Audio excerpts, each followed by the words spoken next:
Welcome to Global Take, presented by SchoolRubric, a show about the international teaching experience.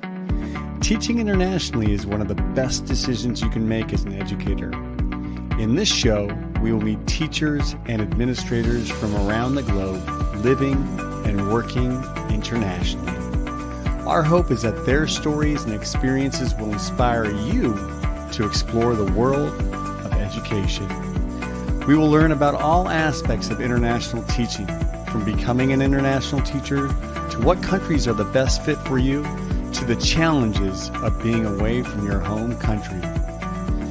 Come take this unforgettable journey to the world of international schools with Global Take, presented by SchoolRubric.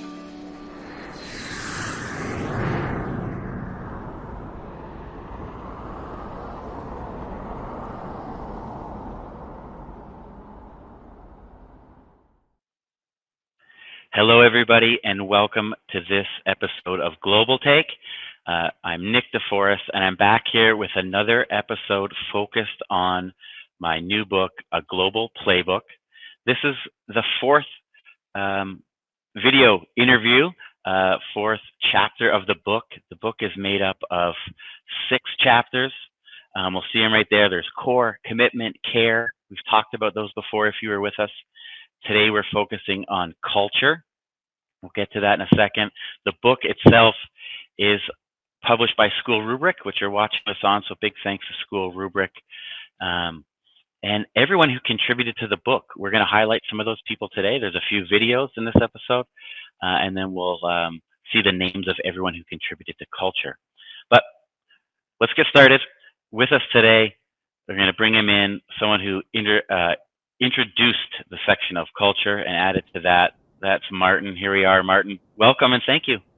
Thank you, Nick.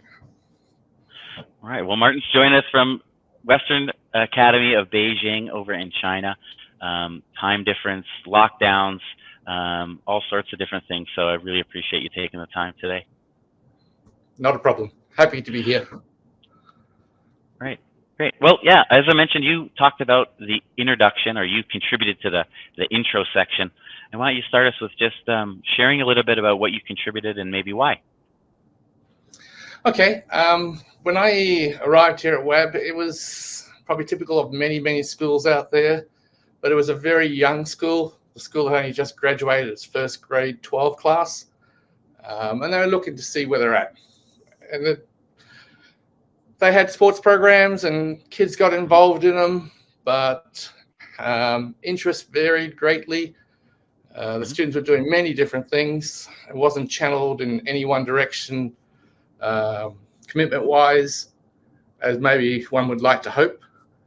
So I looked at that, looked at they were doing 2 contacts a week. I looked at the end-of-season award ceremonies where even the award winners would often not bother turning up, and I knew it had to change. I was lucky in the timing. The Olympics were coming at the end of that year, and WAB was going in to join APAC. Of course, we're talking 2008 Beijing Olympics. Yeah. So we started the new year off with increase in the training expectations from 2 afternoons a week to 4 afternoons a week, 8 hours a week. We asked a lot more of the students. We challenged them to come out, and they did. Participation rates in certain areas went up by double because the students had something they wanted to work on and aim for. So we enjoyed that, but we also had to recognize what the students had done, the effort they put in. So we worked to create a part of the whole new look, an end of season celebration, where we actually went off to a 5-star hotel, made it a formal affair, and we treated it like that. The string students would be playing in the reception, and we'd have a normal reception as you would before any big awards dinner. And then, of course, we went in and were seated, and we had the formal awards with interludes from the art students again, choir, our varsity choir. And we made a big thing with guest speakers. And yes, the interesting thing about that is, like, when I introduced it, WAB didn't have any formal events for their students. WAB was a very relaxed school. And a lot of staff were telling the students, oh, it's not formal. WAB doesn't do formal. The kids love the formal approach.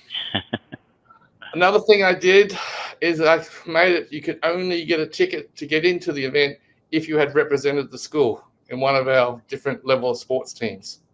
Right. When the event came along, we had students trying to sneak in from all different directions. So, of course, it had the desired effect. Well, it protected my budget, but it had the desired effect of making more people come out the following year. Right. So it set the standard of where they wanted to be at. On the whole, that was the start of the celebrations. Yeah.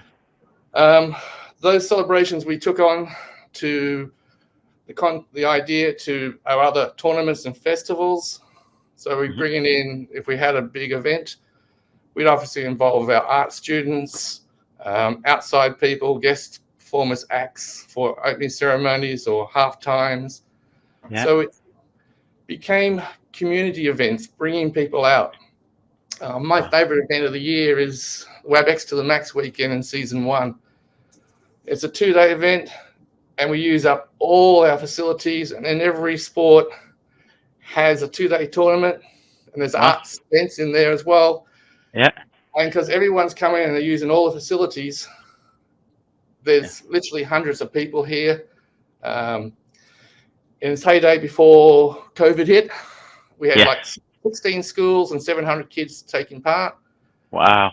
With that, it brought the community in. We brought in different vendors and made it beautiful, like a fair with all the different food vendors in the central area. People, students, parents, friends all came and watched. And when students were having rest from their game, they could go see what another sport was doing. So developed respect between the sports, brought the whole school together, really. So recognizing and celebrating any way you can, it's a winner. Wow, that's just some great examples from what you've done at WAB, but also summarizes really the whole idea of the book, and how really when you improve your athletic program, you really improve the whole community of the school. And you've just illustrated some ways that you've done that tremendously. So yeah, thanks for sharing. That's great. No problems. Great. Well, there's celebrations you talked about. We'll hear about celebrations in Frankfurt a little bit later. But the culture section goes into a lot of different ways that you can improve the culture, because there's a lot of different aspects of your culture around athletics in schools. And one of them is uniforms and school merch. Like, I'm at school today, I'm not in my basement, and I'm wearing our cookery gear like all of our coaches have. And yeah, that's something big in the American School of London as well. So we're going to go over to hear from John Farmer and what he thinks about that. At our school, uniforms play a huge role in the sense that for our coaches, I say that when they arrive, I want you head to toe every single day wearing our ASL black and orange, just because I believe in the level of professionalism that comes along with looking good and looking the part. And I want our students to feel like they're a part of something special, and that when the coaches look like this and they're wearing with pride, the kids do too. And then, of course, our kids always want to look good. And it's not about who has this or who has that. It's about we're a team, we're a unit, we're all wearing the same thing. We believe in this, and the level of pride that comes with that, and the sort of team camaraderie that comes along with it as sort of a side to all of it, I think really makes a big difference, and our kids really buy into it. It's really special for us, and I think for other programs too. Great. Well, great. Thanks, John. Share that about your school with us there in that video and in the book. Martin, uniforms. I mentioned how we have a lot of gear here for our coaches and that. What's it like at WAB in regards to uniforms for coaches and athletes? Okay, yeah, the coaches, they have it all. That's you name it, from polo shirts. There you go. Just the act there. Polo shirts, shorts and long sleeve coaches t-shirts, a whole variety of jackets to choose from. They've got backpacks, varieties, caps. Yeah, the coaches are very well looked after. It makes the other staff jealous, and it's one of the reasons why I keep it just for coaches. You want the kit, you have to come and coach. Otherwise, there's other merchandise available in the school shop or from our winning streak shop. That's great. our student shop. That's great. And they do they like ask you for more stuff like this design? Do they have input at all, or are they just happy with everything you put out? Oh, yes, we have some people who love designing all the latest stuff. So the new designs are coming through thick and fast. Some people like some of the older ranges. So that's fine while we still have them. But as I said, it ends up we've got a variety of colors, designs. So I'm pretty much wearing only school clothes every day. I'm sure a lot of ADs and coaches are the same, but I enjoy it. And I think it just comes out of you that you find it valuable. You know the programs and you want people to be a part of it when you wear it. So that's great. Your coaches are into it, like ours are as well. Yeah, it's great. Cool. Well, another section is history, tapping into our school's history and a lot of transient people in international education. So that could be challenging.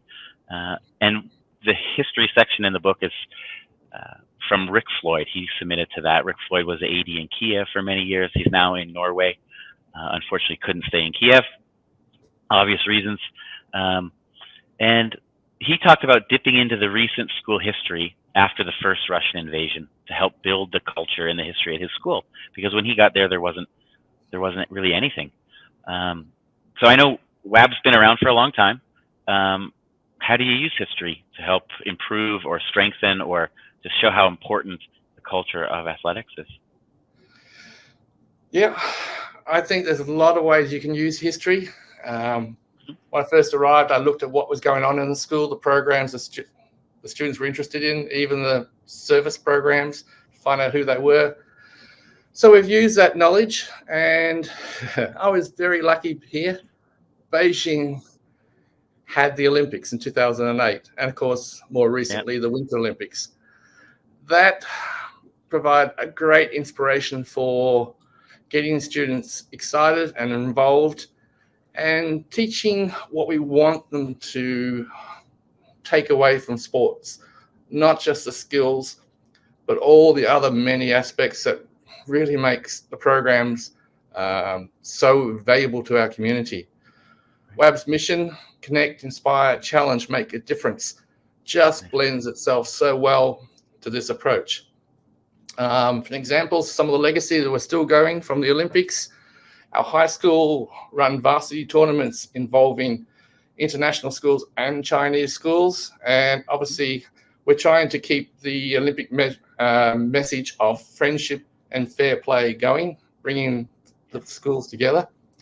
So a local engagement. The elementary run a program at lunchtime called the Olympic Dream Series. And they've split up their year into blocks, 3-4 week blocks, where they work on a sport and try and involve all the students from each grade level, from grades 2 to grade 5. And they got about 90% take up from the students in this program. Wow. And they actually run it right through to the Olympic finals. Yeah. And all the kids can take part. And the winners, they're brought out and they're on the daises, they get their medals, and they have the flag raising of the students' country's flag. So all the 3 flags go up, they get their medals. So there's that aspect of celebration. And then we play the national anthem at the same time. So it's full on. And there's also participation, recognition. So if they say a grade 5 student does all 7 Olympic challenges, they get a gold medal for that at the end of the year. And if they do 6 out of 7, they get a silver and obviously bronze and so on. So of course. It's encouraging participation, and the parents love it. They come out. It's one of the biggest events on the sporting calendar. That's great. Another way, like that comes back to the Olympics. When I arrived, we had a Best Buddies program going. So we looked at that. And it was interesting to watch how that was involving sports. The students who were working one-to-one with these students from the Shuni Special School up the road at the time. Some of our other students were organising sports for them on Saturdays. And yet another student body raise money to pay for the buses to bring the kids in. Nice. But Yeah. we took that whole concept and took it into APAC a number of years for things like volleyball and soccer. And what we did, we brought in these students from the special school, and we broke them up and put them with different APAC teams coming in for the tournaments. These students marched in with the teams. Nice. They sat in a different section purely for management during the actual opening ceremony, but they're on the floor still, but alongside the teams.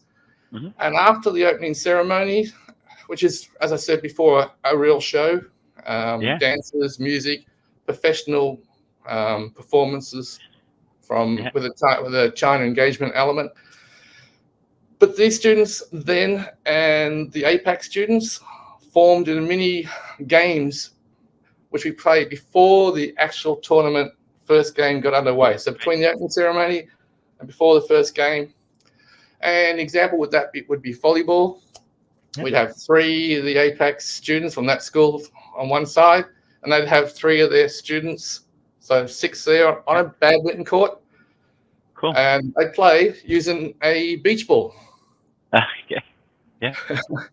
And then once, obviously, these unified games were completed, they went off and they had a nice feed. And later on, the teams would have a chance to go back and do more work with them on a smaller scale. So taking the Olympics, the various versions of it, and using that to further our mission was perfect.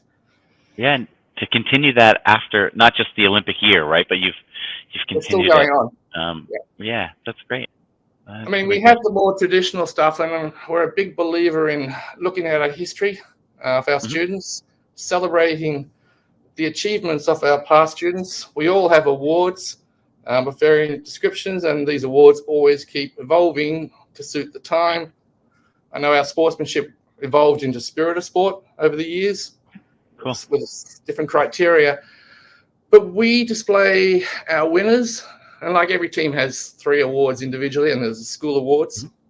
We have a wall of fame that's in one of our corridors, runs down one of our corridors. It has all the winners in each team and what they've got. We have posters and banners. We have curtains in the gym, which are actually individual athletes in a sport and alternating boy, girl. So if everyone pulls down a banner, the first bit is the logo for the tiger. The next bit you see coming down is the full picture of the athlete. So you're promoting this program, promoting activity by everybody. And we do the same on our walls too. Where we can, we just have full life-size wallpaper of our student athletes. It's always bringing the program into people's faces. So that's great. You'll have to send me some pictures of those later on. Yeah. That kind of goes into our next part about including students. Now, not exactly, but having them on the wall is important as well. But we'll go to Will Moncrief, who's in Frankfurt, and he talks about including his students in celebrations. So, let's jump over to Will. Thrilled to be able to help contribute to Nick's book, A Global Playbook, and I think the section that I was able to contribute on really talked about how we celebrate the successes of our student athletes. And I think a really integral part of what we do at FIS is including students in the process. Our Student Athletic Council is in charge of our awards ceremony, as working as the MCs, but we also have a student media team who live streams the event. They create highlight videos and media footage to, again, celebrate team and individual personal growth. So great book. Looking forward to reading all the sections and glad I could contribute. Great. Well, Frankfurt is a great place. All those things Will mentioned, I've seen. They're just fantastic. And we touched on celebrations at your school, how you included them at the beginning. But I really kind of want to ask you about involving students. So other than plastered all over your walls, which is very cool, something we don't do here, that's very cool. Do you include students in your athletic program in other ways? Oh, absolutely. We have, obviously, we got the student council who help out with organizing things like ramp walks, which is just before our students head off to their tournaments at the end of the season. We have this big ramp in the center of the high school. The teams gather at the top at the lunch break the day before they depart. The teams would be announced and walk down in their kit with the rest of the high school will come out and clap them and cheer them and wish them luck. We've got a student group. It's actually the largest student club in the high school, called the Winning Streak. And these students are aimed at promoting athletics and tiger spirit. And they look after most of the promotion for events within the school by emails and posts on various websites. They've got their own social media sites, posters, and they will create videos promoting or celebrating once an event is over. They work to create atmosphere, get on the microphones, whip up the crowd, have some entertainment at halftime for the big matches. They are heavily into organizing and coordinating the charity matches and events. How many? Can I just interject and ask how many students do you have at your school in the high school or in general? And then who's in charge of that club? It's one of our student-led activities. In fact, most of our high school clubs are student-led, and they have supervisors or advisors in the background. But the students lead it themselves. They organise who's going to follow in their footsteps and leading them for the next year. And this club has about 75 kids in it normally. Oh, wow. Yeah, so it's quite a big percentage of the school. About 1 in 5 are involved in this club. Oh, that's great. That's a great culture. Like, we have a very small club that I am the advisor for, and I'm trying to get it going. We started before COVID, but I think once you just have to keep going and build that culture, and then it catches on, and then the kids will keep coming. Yeah. And by the opening ceremonies, we got the arts students involved, so that brings more interest into the event. More parents come along, so that's all works well. Nice. We've obviously got the coaching program where the students help out teams at lower levels. They're also coaching skills sessions for middle school at lunchtimes. So, so it's quite a lot like that. They also contribute via surveys and the sports council, which I sometimes need to get information on what the students' perspective is. And then we got the groups like the Photography Club and the Tiger Sports Entertainment Network. Now, that last one is been quite a beast for many years. A man by the name of Greg McIsaac, otherwise known as Fella, was responsible for all that, getting going. And basically, we treat them like they are a sports team. They get, because they're involved with the program so much, that they're living these tournaments with the students. They actually have their own awards, and they get invited to the athletics dinner at the end of the year because they do contribute so much. And they've also traveled. They traveled to broadcast. So they broadcast. There's commentators, cameramen, mixers on the desk. So they've been to Shanghai. They've been to Seoul.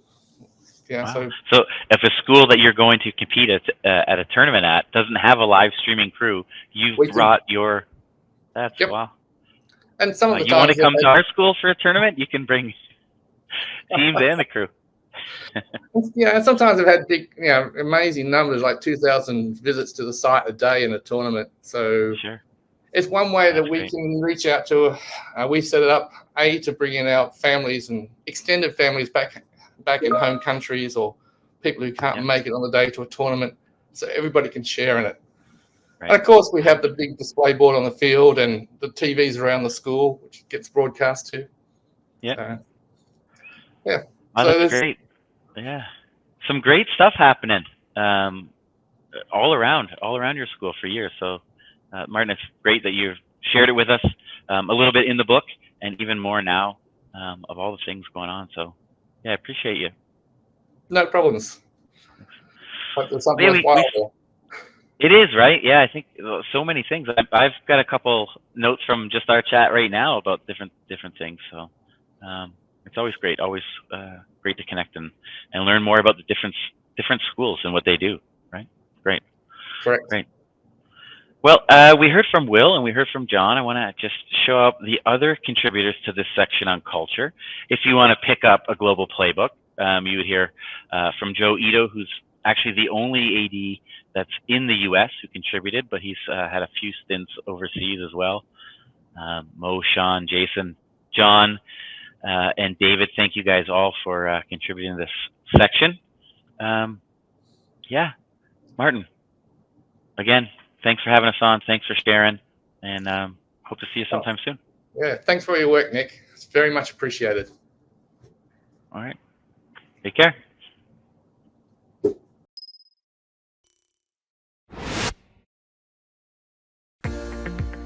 Thanks for watching and learning with us at SchoolRubric with educators from around the globe. For more access to articles, magazines, podcasts, live episodes, our international school directory, courses, and more, visit us at schoolrubric.org. Thank you.